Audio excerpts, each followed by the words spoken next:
బాచుపల్లి అతి సమీపంలో villa plots మీకు నచ్చిన స్టైల్లో మీ villa 27 acres biggest gated community HMDA approved loans facility కూడా అవైలబుల్. కానీ నాన్న అంత పెద్ద స్టారు, భయంకరంగా సంపాదించేశారు. అమ్మ చాలా యంగ్, పెద్ద పెద్ద హాస్పిటల్స్ లేకపోతే వేరే కంట్రీకి తీసుకెళ్ళి ట్రీట్మెంట్ చేస్తే క్యూర్ అవుతుంది, యాజ్ యూజువల్గా ఎప్పుడులాగే అట్లీస్ట్ స్టిక్తో అయినా నడుస్తారు అనేవి చెప్పలేదా? లేదు, అట్లా వదిలేశారు అనేది కూడా ఒకటి ఉంది. లేదు, ఇప్పుడు మీకు కేసు ఎలాంటి కేసు అంటే ఇంగ్లీష్లో సూపర్ మ్యాన్ యాక్ట్ చేసిన క్రిస్టోఫర్ రీవ్స్ అని ఉంటాడు. ఆయన కూడా సేమ్, ఆయన గుర్రం నుండి పడిపోయాడు. వెనకాల L12 L13 అని మీకు వర్టిబ్రే ఉంది కదా, అక్కడ కింద తగిలితే ఈ బొడ్డు కింద నుండి స్పర్శ లేకుండా నర్వ్ కట్ అయిపోయింది. వెనుకోస లోపల ఉండేది కట్ అయిపోయిందంటే మీకు ఎలక్ట్రికల్ పల్సెస్ ఉండదు. అంటే కాలు జరపాలి అని ముందు పెట్టాలన్నా కూడా నాకు బ్రెయిన్కి వెళ్తుంది ఇన్ఫర్మేషన్, వెళ్ళి అది కాంప్రిహెండ్ చేసి నేను చెప్తే కాలు కదులుతుంది. అది మీకు ఇక్కడ L12 L3 I'm not sure. So అది కట్ అయిపోయేసరికి ఏంటంటే సెన్సేషన్ లేదు, ఒకసారి కంప్లీట్లీ డౌన్.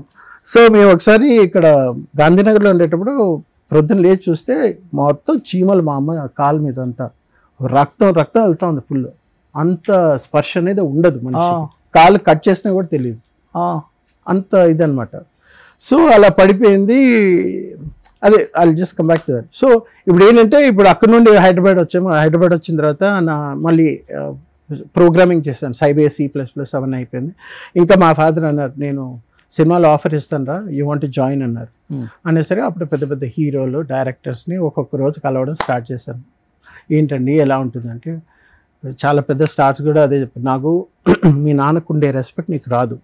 ఎందుకంటే ఆయన ఎస్టాబ్లిష్ చేసి ప్రూవ్ చేసుకొని వచ్చారు కాబట్టి ఆయన ఎంటర్ అయ్యారంటేనే ఆటోమేటిక్గా ఎవరైనా సరే రండి మాట్లాడు, నువ్వు యాక్టర్ కొడుకు అనాలంటే నువ్వు ప్రూవ్ చేసుకోవాలి. మళ్ళీ మంచి చెడు అన్నీ చూసాము. చూసిన తర్వాత ఆ చెడు ఎక్కువ చూసి భయపడిపోయాను. మీకు తెలుసు కదా, ఏ ఇండస్ట్రీలోనే చెడు ఉంటుంది, మంచి ఉంటుంది. అది చూసి భయపడిపోయి ఇంతకాలం మా నాన్నకు రెస్పెక్ట్ ఉంది, నా వల్ల ఏమైనా చెడిపోతుందేమో, నేను మా నాన్న లెవెల్కి రాగలుగుతానో లేమో. ఆయన ఎక్సీడ్ అయ్యి వెళ్ళడం వేరే విషయం. ఎందుకంటే కంపేర్ చేసుకుంటాం కదా, మా నాన్న ఇలా ఉన్నారు, నేను ఇలా ఉన్నా, నా వాయిస్ ఇలా ఉంది, హైట్ ఇలా ఉన్నా. Okay, height almost have come equal, but workout చేస్తే బాడీ వస్తుంది. ఓకే, బట్ దట్ వాయిస్ రాదు. ఆయన శివాజీ గణేషన్ తమిళ్ యాక్టర్, ఆయన ఒకసారి కాంప్లిమెంట్ ఇచ్చారు, Ranganath your diction is very nice. అంటే పలికే పలుకు ప్రతి శబ్దంలోనూ చాలా బాగుంటుంది. ప్లస్ తెలుగులో కూడా ఆయన డబ్ చేస్తారు కదా. ఎవరు? నాన్నగారే ఫస్ట్ నుంచి కూడా సింగిల్ టేక్ యాక్టర్ ఆయన. ఆయన ఏంటంటే మెమరీ చాలా ఎక్కువ. మీరు ఒక 2 పేజీలు 10 పేజీలు ఇచ్చినా టక టక టక టక టక టక చెప్పేసి వెళ్ళిపోతారు. తడబడ్డం ఇవి ఏముండదు. డైలాగ్ చదివచ్చామా, ఎవరెక్కడ కూర్చోవాలి, ఏంటి షార్ట్, ఏంటి సీను, మీరేం చెప్తారు, నేను ఎప్పుడు చెప్పాలి, అంతే తప్ప. ఇప్పుడు జూనియర్ ఎన్టీఆర్ ఆయన డాన్స్ గురించి ఎలా మాట్లాడుకుంటారో ఆయన డైలాగ్స్ గురించి అలాగే. ఎన్ని సంవత్సరాలు ఉన్నారు అమ్మ బెడ్ మీద అట్లా? మరి ఇంకా అదే 2000 అంటే 1996 95 పెట్టుకోండి, 95 to 2009 అంటే ఎన్నేళ్ళు, 14 years 13-14 years. కానీ మీరు అంత బాగా చూసుకున్నారు కదా అమ్మని. ఫస్ట్ పడిపోయిన తర్వాత ప్రేమ ఏమో ఎక్కువ చూపించారు, తర్వాత ఏమో మెయిన్ పాయింట్కి వస్తాను. సో అంతవరకు వచ్చిన హైదరాబాద్ వచ్చిన స్టోరీ తర్వాత ఏంటంటే, అప్పుడు నాన్నకి సినిమాలు తగ్గిపోయి మేము ఇచ్చే రెంట్ నుండి ఇంకా వీ కేమ్ డౌన్. ఆయనకి ఎంత ఫైనాన్షియల్ ప్రాబ్లం ఉంది ఏంటి నాకు తెలియదు కదా. సో నాన్న 300 సినిమాలు తీశారు ఆయన. సో ఇల్లు సంపాదించారు ఆయన, ఎన్ని లక్షలు సంపాదించి ఎన్ని దానాలు ధర్మాలు చేశారో నాకు తెలియదు కానీ. సో ఇల్లు రెంట్ కట్టని పరిస్థితికి వచ్చిందా? ఇల్లు రెంట్ కట్టడం కాదు, రుక్మిణి అపార్ట్మెంట్స్లో 2000 వీఆర్ పేయింగ్ 2500. అక్కడ నుండి దాని పక్క వీధిలోనే గల్లీలోనే అక్కడ మేము వెళ్ళేసరికి రెంట్ 800 అంత సింగిల్ బెడ్రూమ్, సింగిల్ హాలు, ఇంకో బెడ్రూమ్ లాగా చిన్నది కిచెన్, అంతే. ముగ్గురం రాత్రి పడుకోవాలంటే మా మదర్ అక్కడ హాల్ లాంటి దానిలో పడుకుంటే, మా నాన్న ఒక రూమ్లో, నేను మేడపైన దీనిపైన టెర్రస్ పైన వెళ్ళి పడుకునేవాడిని. ఇవి ఎంతమందికి తెలుసు. అంత కష్టాలు వచ్చేసి, కానీ నేను చదివిన తర్వాత నాకు క్రికెట్ అవ్వడం లేదని చెప్పి నేను నాన్న ఇంకా ఐ థింక్ కలుగు మా ఫ్రెండ్ దుబాయ్కి వెళ్ళాడు. సో నేను అక్కడికి వెళ్తా, డబ్బులు పంపిస్తా, యూ ప్లీజ్ టేక్ కేర్, నేను కొంచెం సెటిల్ అవ్వడానికి టైం ఇవ్వండి, బట్ అన్నీ చూసుకుంటానంటే మా నాన్నకి అది ఇష్టం లేదు. వీడు ఒక్కడే కొడుకు, కష్టమైనా నష్టమైనా నాతోటే ఉండాలని నా ప్రేమ ఉంటుంది చూసారా. అక్కడ నేను దుబాయ్కి వెళ్ళాను. దుబాయ్కి వెళ్ళి 2 years ఉండి ఆల్మోస్ట్ సెట్ చేసుకున్నాను లైఫ్ ఇంకా మీదట ఎలా ఉండాలి ఏంటని. అది సెట్ చేసుకునే టైంకి ఏంటంటే మా ఫాదర్కి అప్పుడు రాఘవేంద్రరావు గారు ఆపర్చునిటీ ఇచ్చారు. ఇది శాంతి నివాసం. అది ఈయన ఎస్వి రంగారావు గారితో ఆయన సినిమా తీద్దాం అనుకున్నారు. అది మా నాన్న చెప్పింది నాకు, రాఘవేంద్రరావు గారు ఎస్వి రంగారావు గారితో తీద్దాం అనుకున్నారు, కానీ ఆయన లేరు. కానీ ఇప్పుడు ఒక టీవీ సీరియల్గా తీయాలంటే రంగనాథ్ అయితే బాగుంటుందని ఆయనకి ఛాన్స్ ఇచ్చారు. నేను మొన్న కలిసినప్పుడు లాస్ట్ ఇయర్ ఇయర్ లాస్ట్ డిసెంబర్లో రాఘవేంద్రరావు గారిని కలిసాను. అప్పుడు ఆయన కూడా అదే అన్నారు, తెలుసా మీ నాన్నకి నేనే ఛాన్స్ ఇచ్చానంటే మనకెందుకు తెలియదు అంత గొప్ప వాళ్ళు కదా. సో నేను అప్పుడు దుబాయ్కి వెళ్ళి దుబాయ్ నుండి అప్పుడే వచ్చాను. వచ్చిన తర్వాత అప్పుడు రాజమౌళి గారి షూటింగ్ శాంతినివాసం ఉంటే రారా ఒకసారి సెట్కి రారా అన్నారు.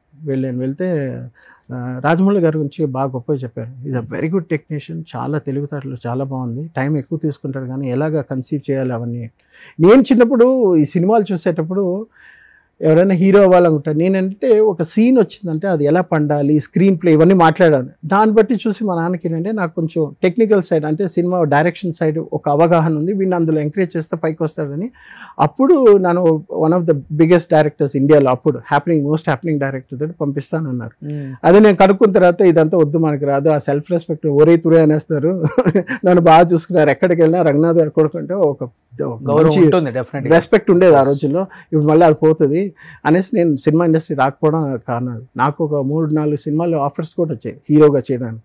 నేను దుబాయ్ నుండి వచ్చిన తర్వాత ఫోటోలు బాలకృష్ణ గారు మా పెళ్ళైన తర్వాత వచ్చి చూసిన తర్వాత బాలకృష్ణ గారు పక్కన బాగున్నాడండి, తెల్లగా అందంగా ఉన్నాడు, I think we should try అంటే చేస్తావారంటే వద్దు నాన్న నా వల్ల కాదు, ఎందుకంటే పోలుస్తారు కదా. సో దుబాయ్కి వెళ్ళి దుబాయ్ నుంచి వచ్చి మీరు పెళ్లి చేసుకున్నారు. దుబాయ్ నుండి వచ్చిన తర్వాత 800 రెంట్ ఇంట్లోనే ఉంటున్నారా ఇక్కడ? అప్పుడు అక్కడే ఉన్నారు.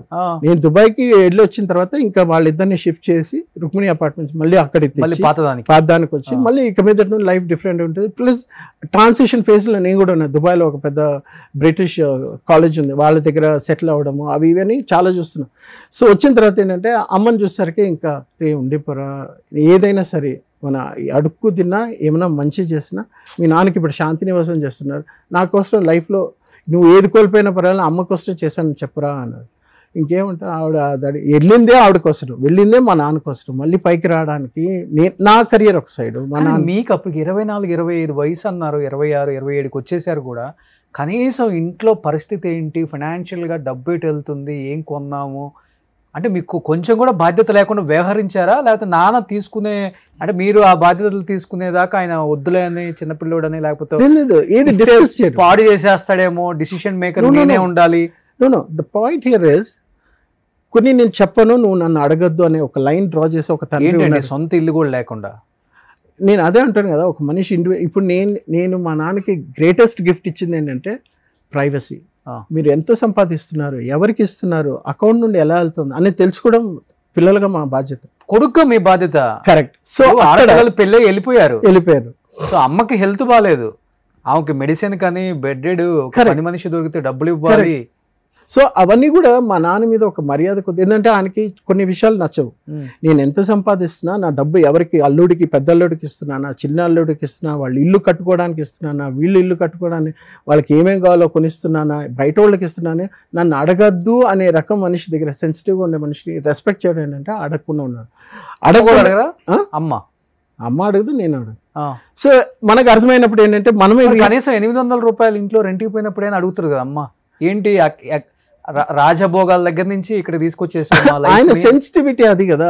ఇప్పుడు చాలా మంది బయట వాళ్ళకి తెలియని ఏంటంటే వీళ్ళు పిల్లలు చంపేశారు, కొడుకు చంపేశారు, అనాథగా వదిలేశారు అంటారు. కానీ మేము పడిన కష్టాలు, మా ప్రయాణం అనేది మా నాన్న మాకు నేర్పించిన లైఫ్ గురించి అనేది లైఫ్ ఇస్ జర్నీ.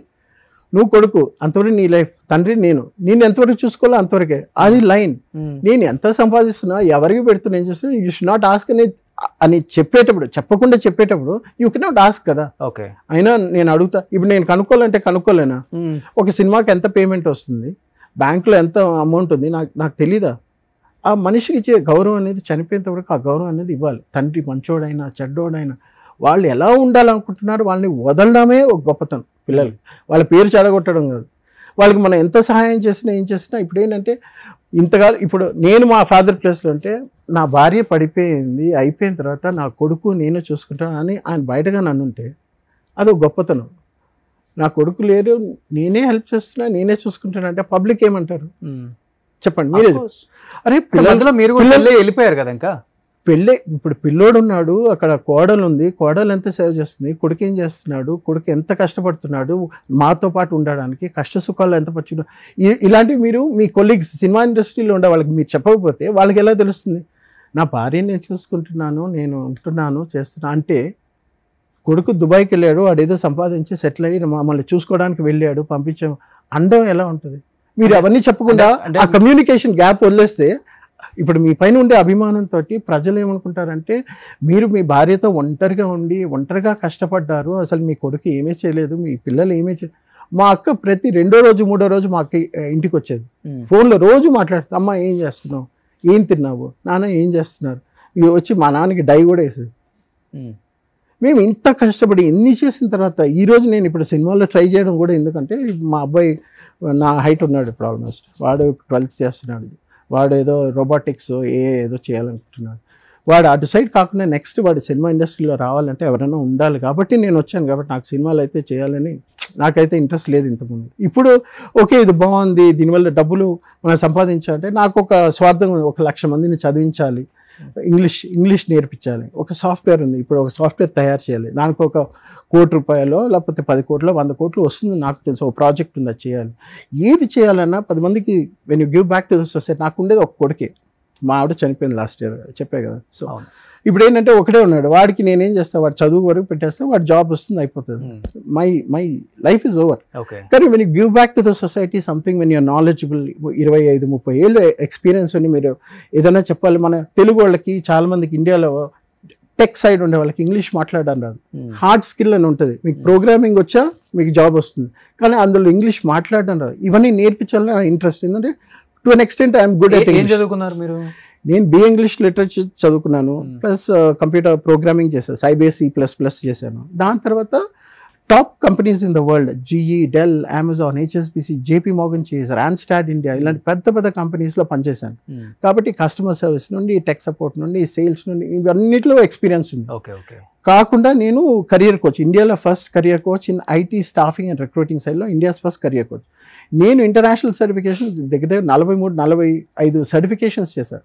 CEO నేను 71 కంట్రీస్కి నేను ఒక కోచ్గా different program management, project management, people management, team management ఇవన్నీ తీసుకున్నారంటే అంత ఎక్స్పీరియన్స్ ఉంది. కాబట్టి సెంట్రల్ లండన్ నుండి వచ్చేవాడు కూడా ఇంగ్లీష్ అడుగుతాడు, what are the working methodologies that I can learn. So ఇంతమంది 71 దేశాలకి నేను ఎక్కడో ఉపయోగపడేటప్పుడు నా దేశంలో ఉండే నా మనుషులకి మా నాన్న చేసినట్టు మన ఆంధ్ర వాళ్ళకి, తెలుగు వాళ్ళకి నేను ఇంగ్లీష్ నేర్పిస్తే వాళ్ళు నేర్చుకుని బాగుపడే ఒక్క పదం నేర్చుకున్నా బాగుంటుందని అక్కడికి నారాయణ స్కూల్స్లో కూడా వెళ్ళి అక్కడ వెళ్ళి పనిచేసి దగ్గర ఓవరాల్ 13,000 మంది ఇప్పటివరకు కలిసి వాళ్ళకి ఇంగ్లీష్ ఏదో 1-2 పదాలు ఏదో ఒకటి నేర్పించారు. వాళ్ళు కూడా షాక్ అయ్యారు, ఏం సార్ ఇంత చదువుకొని మీరు ఇక్కడ వచ్చి నేర్పిస్తానంటే. ఫ్యూచర్ వాళ్ళే కదా. సో మొన్నటి వరకు బెంగళూరులో ఉన్నారు కదా? మొన్నటి వరకు బెంగళూరు వచ్చారు, హైదరాబాద్కి షిఫ్ట్. అమ్మ చనిపోయిన తర్వాత, నాన్న చనిపోయిన తర్వాత. నాన్న అంటే లాస్ట్ ఇయర్ మా ఆవిడ చనిపోయింది, అప్పుడు లాస్ట్ ఇయర్ వచ్చాము. వచ్చిన తర్వాత బ్యాక్ అండ్ ఫోర్త్ వెళ్ళి వస్తున్నాము. లాస్ట్ టైం కూడా మనం మాట్లాడాము. సో అందుకే అక్కడికి వెళ్ళి రావడం, కొంతమంది క్లయింట్స్ ఉన్నారు వాళ్ళకి చూసుకొని ఇక్కడ ఫుల్ ట్రాన్సాక్షన్ రావడం. సో ఇలా రావడం ఇది ఒక ఫేస్ అయింది. సుమన్ టీవీలో మీ పర్సనల్ అండ్ బిజినెస్ ప్రమోషన్స్ కోసం కింది నెంబర్కి కాంటాక్ట్ చేయండి.